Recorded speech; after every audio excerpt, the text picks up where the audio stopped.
अच्छा, घाटशिला उपचुनाव को लेकर क्या लगता है?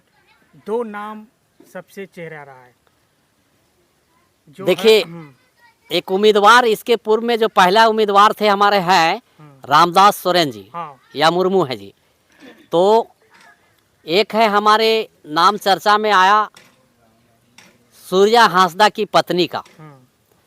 दो चेहरे नाम। हाँ, तो केंद्रीय कमेटी आला कमान का जो निर्णय होगा, हम लोग तो एक पार्टी के कार्यकर्ता हैं, लेकिन कार्यकर्ते के नाते भी मैं कुछ कहना चाहता हूँ कि इस बार का चुनाव बहुत ही रोमांचक होगा और जनता के पास कोई विकल्प नहीं बच रहा है।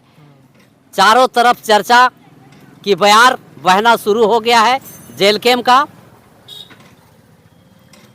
दादा, अभी झारखंड में पूरा कुर्मी और आदिवासी को लेकर पूरा गर्म माहौल है, तो उसमें जो रामदास मुर्मू को लेकर अभी उम्मीदवार बनने का संभावना है और सूर्या हांसदा के। जोहार, नमस्कार। आप देख सकते हैं यहाँ पे महावीर दा वरीय सक्रिय सदस्य जो हमेशा जेल कैम्प परिवार के साथ, हमेशा पार्टी के साथ ईमानदार और कर्मठ की तरह हमेशा ये सामाजिक के साथ खड़े रहते हैं।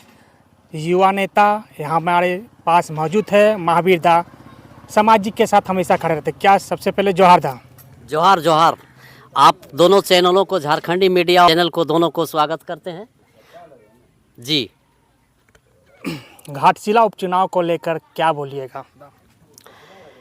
देखिए, घाटशिला चुनाव बहुत ही नज़दीक है और इसी के लेकर एनडीए ओपीए और हमारे जेल कैम्प पार्टी की भी कल बैठक हुई, जो मानटाड़ के रामाकुंडा स्थित पहाड़ी के प्राकृतिक के गोद में बैठक हुई, जिसमें केंद्रीय कमेटी और प्रदेश कमेटी और जिला कमेटी के पदाधिकारीगण उपस्थित हुए और वहाँ पर उम्मीदवार देने के लेकर हमारे केंद्रीय अध्यक्ष माननीय टाइगर जयराम कुमार महतो जी की मौजूदगी में बैठक हुई और उन्होंने साफ तौर पर कहा है कि इस चुनाव में सिर्फ हम लोग चुनाव नहीं लड़ेंगे, हम लोग चुनाव जीतेंगे।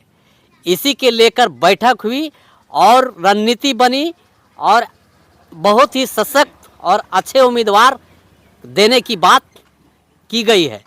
हालांकि अभी खुलासा नहीं हुआ है उम्मीदवार किनको बनाया जाएगा। अच्छा, घाटशिला उपचुनाव को लेकर क्या लगता है? दो नाम सबसे चेहरा रहा है जो देखिए, एक उम्मीदवार इसके पूर्व में जो पहला उम्मीदवार थे हमारे हैं रामदास सोरेन जी या मुर्मू है जी। तो एक है हमारे नाम चर्चा में आया सूर्या हांसदा की पत्नी का।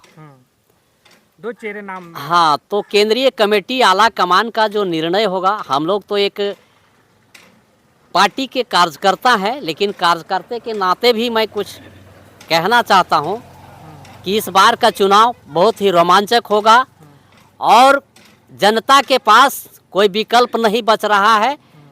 चारों तरफ चर्चा की बयार बहना शुरू हो गया है जेल कैम्प का। अभी झारखंड में पूरा कुर्मी और आदिवासी को लेकर पूरा गर्म माहौल है, तो उसमें जो रामदास मुर्मू को लेकर अभी उम्मीदवार बनने का संभावना है और सूर्या हांसदा के पत्नी, तो उसमें क्या कुर्मी लोग आदिवासी को वोट देंगे क्या? देखिए, हम पहले भी बोल दिए हैं कि हमारे विधायक, माननीय विधायक, एक कुर्मी का नेता सिर्फ नहीं है, ये सभी जात धर्मों का नेता है और ये सभी जात धर्मों को लेकर चलने वाले नेता है। आज यहाँ लोग एक हवा बना दिया कि ये कुर्मी का नेता है, ऐसा कुछ नहीं है। वे सभी जात धर्मों को सम्मान करते हैं और इनके पॉपुलैरिटी को देखकर एनडीए के नेता और यूपीए के नेता लोग घबरा गए हैं और घबरा के ये एससी एसटी का मामला को गर्म कर दिए हैं और गर्म करने के वजह से इनको बदनाम करने का एक षड्यंत्र रचा गया है। इससे हालांकि कुछ होने वाला नहीं है। जनता काफ़ी समझदार है, जनता समझ रही है, चाहे एससी एसटी ओबीसी जनरल जो भी हो, सब जनता समझ रही है। और इनका पुकार है कि यहाँ से उम्मीदवार दिया जाए। अगर उम्मीदवार नहीं दिया जाता है तो इसका आने वाला 2029 का हवा जो है सो थोड़ा कुछ उल्टा पुल्टा प्रचार हो जाएगा। इसी के लेकर उम्मीदवार इनको देना एकदम जरूरी है। और हम भी मांग करते हैं माननीय केंद्रीय अध्यक्ष से कि वहाँ उम्मीदवार हर हाल में देना है और सशक्त उम्मीदवार दिया जाए। और हम लोग जैसे कार्यकर्ता, हम लोग ब्रिगेड लोग, चुनाव जब तक संपन्न नहीं होगा उस क्षेत्र में हम लोग जाएंगे, कैंपेनिंग करेंगे और वहाँ सभी जात धर्म के लोगों के यहाँ पहुँचेंगे डोर टू डोर, और हम लोग चुनाव भारी से भारी मतों में विजय बनाने का काम करेंगे। जब से रेल टका शुरू हुआ है तब से आदिवासी जो समाज है, कुर्मी समुदाय को हमेशा विरोध करते जा रहा है। देखिए तो यहाँ आप लोग कैसे चुनाव, घाटशिला उपचुनाव में आप लोग कैसे चुनाव लड़िएगा और कैसे जीतिएगा? यहाँ आदिवासी और कुर्मी का कोई फैक्टर नहीं चलेगा। चुनाव में आदिवासी और कुर्मी का कोई फैक्टर नहीं चलेगा। वहाँ सिर्फ देख रहा है विकल्प, एनडीए और यूपीए सोच रहा है कि ये अगर नहीं आता तो हम लोग मजा मारते, और उन लोग का सपना जस का तस धरा रह जाएगा। और इस बार चुनाव वहाँ पर भारी मतों से विजय होगा जेएलकेएम पार्टी के, चाहे जो भी उम्मीदवार रहेगा। बीते चुनाव में लाया गया था उम्मीदवार के द्वारा मतलब लमसम 9000 मत प्राप्त किया था, लेकिन इस बार उपचुनाव हो रहा है और सभी जगह के लोग पहुंचेंगे वहां पर, और सभी पार्टी के वरीय पदाधिकारी अच्छे अच्छे लोग वहां पहुंचेंगे और भारी मतों से चुनाव में विजय करवाने का काम करेंगे। क्या लगता है कि आदिवासी समाज समुदाय लोग जो भी कुर्मी जात का जो प्रत्याशी खड़ा होंगे या मुर्मुर आदिवासी के समाज के लोग खड़ा होंगे, क्या उन लोग को वोट देंगे? एकदम निश्चित तौर पर दिया जाएगा।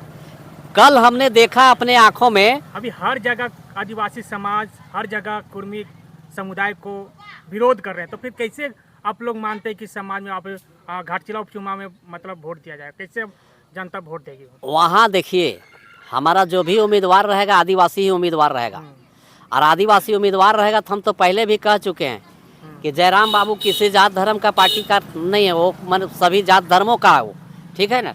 वो कुर्मी का बच्चा है, इसलिए कुर्मी के बारे अपना सामाजिक तौर पर बात रखे। ऐसा कि उन्होंने नहीं कहा कि फलना कार्य करता जाइए, कुर्मी का विरोध करिए, फलना करिए, ऐसा तो उन्होंने किसी को कुछ नहीं कहा, ऐसा तो कुछ नहीं है।